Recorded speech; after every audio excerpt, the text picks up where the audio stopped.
एक सन्यासी सारी दुनिया की यात्रा करके भारत लौटा। एक छोटी सी रियासत में मेहमान हुआ। उस रियासत के राजा को जब पता चला कि उसके नगर में एक सन्यासी पधारे हुए हैं, तो उसने तुरंत बिना देर किए उस सन्यासी से भेंट करने के लिए पहुंच गया। राजा ने महात्मा को प्रणाम करते हुए बोला, अहो भाग्य महाराज, जो आपका हमें दर्शन हुआ। मैं अपने मन में 20 वर्षों से एक प्रश्न लिए घूम रहा हूँ। पहले तो मैं इस प्रश्न का उत्तर खुद ही जानने का प्रयास किया, लेकिन फिर भी मुझे स्वयं से उत्तर नहीं मिल पाया। इसके पश्चात हमने दुनिया के अनेक लोगों से, अनेक महात्माओं से इसका उत्तर जानने का प्रयास किया, लेकिन अंततः हमें कोई भी उत्तर आज तक नहीं मिला। और अभी तक जो भी उसका उत्तर मिला संतोषजनक नहीं रहा, इसलिए मैं आज भी भटक रहा हूँ। लेकिन जैसे ही आप पर हमारी नजर पड़ी, मेरे मन को एक विश्वास हुआ कि आपके पास इसका उत्तर है। हे महात्मा, क्या मेरे प्रश्नों का उत्तर दे पाएंगे आप? महात्मा ने कहा, अवश्य ही मैं दे पाऊंगा, लेकिन पहले अपना प्रश्न तो बताओ कि तुम्हारा प्रश्न है क्या?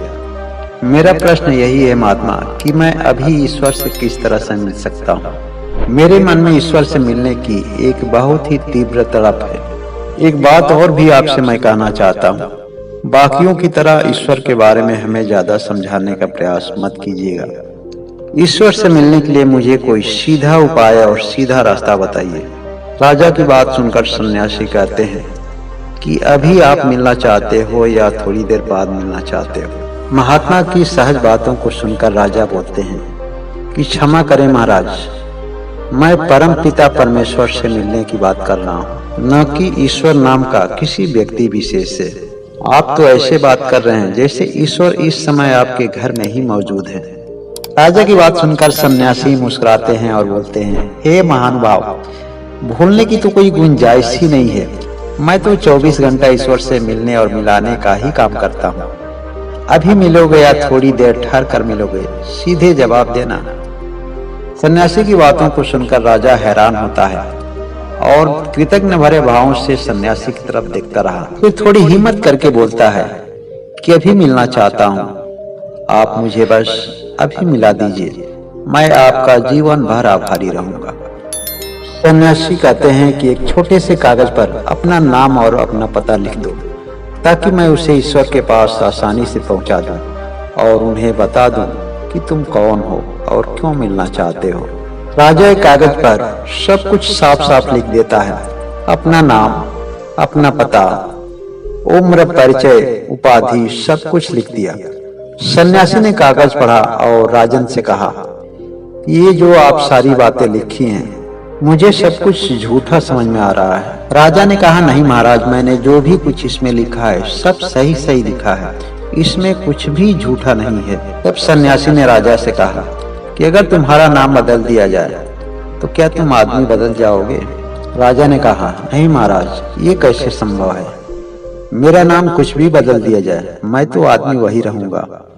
इस पर सन्यासी ने कहा कि चलो, यह बात तो निश्चित हो गई कि तुम्हारा परिचय तुम्हारा नाम नहीं है। दूसरी बात, तुमने लिखा है कि तुम एक राजा हो।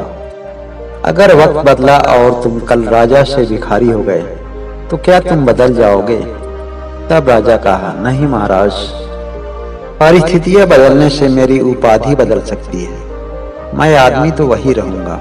महात्मा ने कहा, चलो, अब ये भी बात निश्चित हो गई कि तुम्हारी उपाधि तुम्हारा परिचय नहीं। महात्मा ने कहा, तीसरी बात, तुम्हारी उम्र क्या है? राजा ने कहा, 40 साल। महात्मा ने कहा कि कल तुम 50 के हो जाओगे, आदमी तुम वही रहोगे या बदल जाओगे? राजा ने कहा, नहीं महाराज, आदमी तो मैं वही रहूंगा। राजा ने कहा कि 20 साल पहले तुम कौन थे?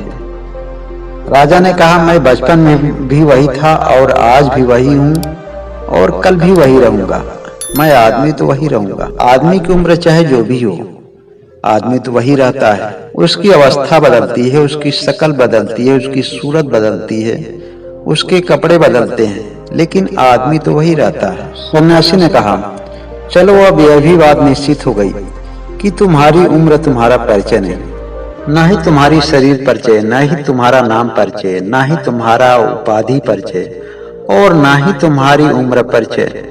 तो आखिर तुम हो कौन? तुम्हारा परिचय क्या है? तुम जो भी कुछ हो साफ साफ इस कागज पर लिखो, तभी तो मैं तुम्हारा परिचय दे पाऊंगा। अन्यथा ईश्वर कहेंगे कि झूठे आदमी का परिचय देने वाला भी झूठा आदमी है, और बिना परिचय दिए कौन किससे मिलना चाहता है। महात्मा की बात सुनकर वह राजा चक्कर में पड़ गया। अब क्या करे? वह महात्मा से कहता है कि हे महात्मा, मैं तो बड़ा ही मुश्किल में पड़ गया। महात्मा कहते हैं, मुश्किल तो है, समस्या ही समस्या है। तुम्हारा असली परिचय तुम्हें मालूम नहीं, तुम्हारा वजूद कुछ पता नहीं है। तुम दुनिया में क्यों हो, तुम्हारा मकसद क्या है, यह तुम्हें कुछ भी पता नहीं। राजन, जिस दिन तुम यह जान जाओगे कि तुम कौन हो, उस दिन तुम्हें भगवान को खोजने की जरूरत नहीं पड़ेगी, क्योंकि भगवान को खोजना ही तो ये जानना है कि परमेश्वर क्या है। हमारी आत्मा ही हमारे भगवान का दूसरा स्वरूप है। जिस दिन इस सत्य का तुम्हें बोध हो जाएगा, उस दिन तुम पूरी तरह से ऊर्जाओं से भर जाओगे। उसी दिन तुम्हें पूर्ण की अनुभूति होगी, और खुशहाल और सुखी वही हो सकता है जो पूर्ण की अनुभूति करता है, जो जिसमें पूर्ण का अनुभव होता है, पूर्ण का आभास होता है। दोस्तों, अगर इस वीडियो की जानकारी आपको अच्छी लगे तो लाइक करें, शेयर करें, कमेंट करें, और इस चैनल को आगे बढ़ाने के लिए एक छोटा सा सहयोग दे सकते हैं जो बिना पैसे का है, जो मुफ्त है, और वह सहयोग है इस चैनल को सब्सक्राइब करना। छोटे छोटे सहयोग की आदत आपको एक दिन बड़ा सहयोगी बनाएगी। बहुत बहुत धन्यवाद।